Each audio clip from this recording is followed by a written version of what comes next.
May 21, 1924. A 14-year-old boy named Bobby Franks was walking home in Chicago. It should have been an ordinary afternoon. A school day, a familiar neighborhood, a short walk home, but Bobby never arrived. By the next day, his body would be found in a drainage culvert. And soon, America would discover something even more disturbing than the murder itself. The killers were not desperate criminals. They were not robbers. They were not gangsters. They were not men driven by revenge. They were two wealthy, highly educated young men. Nathan Leopold, Richard Loeb. They had money. They had intelligence. They had privilege. And according to the story that shocked the nation, they killed not because they had to, but because they wanted to prove they could. A murder committed for excitement, for ego, for the fantasy of a perfect crime. This is the story of Leopold and Loeb, the thrill killing that became one of the darkest criminal cases in American history. Nathan Leopold and Richard Loeb were not the kind of suspects the public expected. They came from wealthy Chicago families. They were young, privileged, and academically gifted. Leopold was intellectual, serious, and fascinated by languages, birds, and philosophy. Loeb was charming, social, and obsessed with crime stories. Together, they formed a dangerous partnership. One was drawn to theories of superiority. The other was drawn to the thrill of crime. They were young men surrounded by opportunity. But instead of using their intelligence to build something, they used it to design destruction. They began to imagine themselves as people above ordinary morality. Rules were for others. Consequences were for ordinary people. Laws were obstacles to be outsmarted. In their minds, a perfect crime would prove their superiority, not just over the police, over society itself. And so the idea began to grow. What if they could commit a murder? So carefully planned, so coldly executed, that no one would ever catch them? Leopold and Loeb did not act in a sudden rage. Their crime was planned. They discussed methods. They rehearsed details. They created false identities. They prepared a ransom plan. The murder was not simply about killing. It was about performance. They wanted to create a puzzle. A crime so complicated that the police would be humiliated. They planned to kidnap a boy, kill him, hide the body, and then demand ransom from the family. The ransom was not the real purpose. The real purpose was control.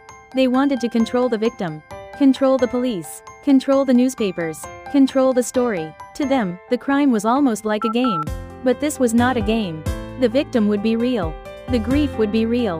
The body would be real. And the fantasy of superiority would soon collide with the reality of a murdered child. His name was Robert Franks. Most people called him Bobby. He was 14 years old. He lived in a wealthy neighborhood in Chicago, not far from the killers themselves. He was not chosen because of anything he had done. He was chosen because he was convenient. A familiar face. A boy from the neighborhood. Someone they could approach without causing suspicion. That is one of the most chilling parts of the case. Bobby Franks was not the target of hatred. He was selected as a piece in someone else's experiment. On May 21, 1924.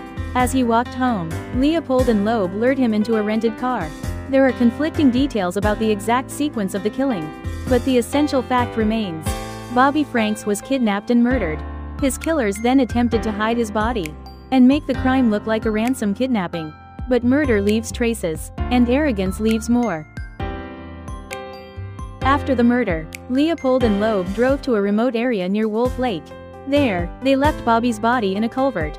They tried to make identification harder. Then they moved forward with the second part of their plan, the ransom note. They demanded money from Bobby's family, as if the boy were still alive. This was one of the cruelest parts of the crime. The family was made to hope, while their son was already dead. The killers believed their plan was clever. They believed every detail had been considered. But the plan began to fall apart almost immediately. Before the ransom could be collected, Bobby's body was discovered. Now the case was no longer a kidnapping. It was murder. The city of Chicago was horrified. Newspapers exploded with headlines. A child from a prominent family had been killed. And the police were under enormous pressure to find the killers. Leopold and Loeb thought they had created a perfect puzzle. But they had already made a mistake. A small mistake. A fatal mistake. At the crime scene, investigators found a pair of eyeglasses. At first glance, they seemed like a minor clue. But the glasses had a rare hinge design. Only a small number of people in Chicago had purchased that type. One of them was Nathan Leopold. The perfect crime had been pierced by an object small enough to fit in a pocket. When police questioned Leopold, he tried to explain the glasses away. He claimed he might have lost them during a birdwatching trip. But the explanation was weak. The evidence kept tightening. Then suspicion moved toward Richard Loeb. The two young men had built a story together. But under pressure, stories began to crack. Their alibis failed. Their confidence weakened. And soon, the young men who had imagined themselves above the law were sitting in front of investigators, facing the collapse of their own fantasy. The crime they believed was perfect had lasted only days, not because the police were fooled by brilliance, but because arrogance had blinded the killers to the simplest truth: no plan is perfect when human beings make it. Eventually, Leopold and Loeb confessed. The public reaction was explosive. People had expected monsters, but what they saw were two young men from the top of society, well-dressed, educated, calm. That calmness made the case even more disturbing. Why would two privileged young men murder a child? What kind of mind could treat another human life as an intellectual challenge? The answer offered by the case was horrifying. They wanted excitement. They wanted superiority. They wanted to commit a perfect crime. This was why the case became known as a thrill killing. It was not a crime of hunger, not a crime of survival, not a crime of passion. It was a crime of ego. And because of that, it forced the public to ask a terrifying question: can intelligence without morality become more dangerous than ignorance? The trial became a national spectacle. Newspapers followed every development. The public wanted punishment. Many demanded death. But the defense brought in one of the most famous lawyers in America, Clarence Darrow. Darrow did not try to prove that Leopold and Loeb were innocent. They had confessed. Instead, he chose a different strategy. He had them plead guilty. This meant there would be no jury deciding guilt. The judge would decide the sentence. Darrow's mission was clear: save them from the death penalty. His argument was not that the crime was excusable. It was not. His argument was that execution would not heal society. He spoke about youth, mental development, environment, psychology, the limits of free will. He asked the court not to answer one killing with another. It became one of the most famous death penalty arguments in American legal history. The courtroom was no longer only about Leopold and Loeb. It became a debate about punishment, responsibility, and civilization. In September 1924, the sentence was announced. Nathan Leopold and Richard Loeb were spared the death penalty. They were sentenced to life in prison for the murder of Bobby Franks, plus 99 years for kidnapping. The decision angered many people. To some, the sentence felt too merciful. A child was dead, the killers were alive. But to others, the sentence represented something different. It showed that even in the face of horror, the law could choose restraint. Leopold and Loeb entered prison as two of the most infamous young men in America. Their fantasy of superiority was over. They had imagined themselves above ordinary life. Instead, they would spend that life behind walls. Loeb would later die in prison in 1936, killed by another inmate. Leopold would eventually be paroled in 1958 and lived for years afterward. But the name Leopold and Loeb never escaped the shadow of Bobby Franks. The crime remained attached to them forever. Nearly a century later, the Leopold and Loeb case still disturbs people, not only because a child was murdered, but because of the question behind the crime. What happens when intelligence is separated from empathy? What happens when privilege becomes entitlement? What happens when young men begin to believe that ordinary moral rules do not apply to them? Leopold and Loeb were not frightening because they were irrational. They were frightening because they were calculated. They planned, they rehearsed, they analyzed, but they failed to see the most important truth. A human life is not a puzzle. Bobby Franks was not an experiment. He was not a challenge. He was not a symbol. He was a child. And that is why the case still echoes. Because it reminds us that evil does not always look wild.